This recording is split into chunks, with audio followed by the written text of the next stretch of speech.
public Convict Sussex how they deprived their kids of interaction. Stop giving them airs and graces. The surname used by Meghan Markle and Prince Harry's son Archie once caused a massive row in the royal family and was even raised in the Houses of Parliament. Senior members of the royal family are often referred to in a number of ways using titles including HRH and dukedoms. Members of the firm can also accumulate honours and knighthoods, and some even have different titles for when they travel to different parts of the UK. There's also the issue of surnames. While the royal family doesn't use last names in general, they are essential for official documents.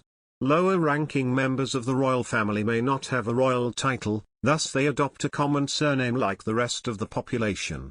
The last name Mountbatten Windsor, a hybrid of the royal house of Windsor and the name Philip took when he became a naturalised British citizen, is available to Queen Elizabeth's relatives.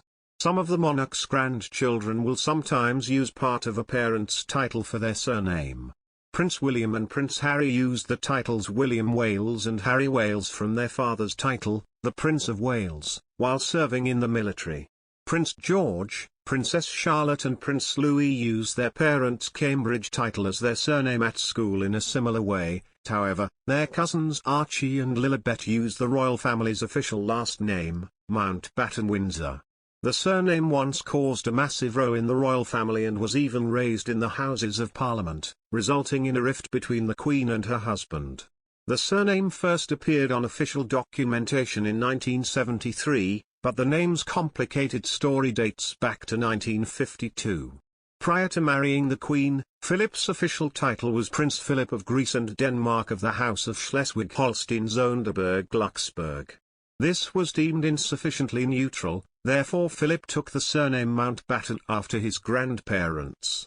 When he and Princess Elizabeth had their first child, Prince Charles, in 1948, Philip assumed his baby would take his name because of tradition. When Elizabeth became queen in 1952, she had to determine what the royal family's formal surname would be. Many people wanted her to keep the Windsor surname rather than change it to Mountbatten as is customary. Winston Churchill, as well as the Queen's grandmother, Queen Mary, are reported to have pushed for the royals to keep the name Windsor. It is reported to have created such a stir that it was even brought up in Parliament. In the end, the Queen opted to support her family's views and the name Windsor was used.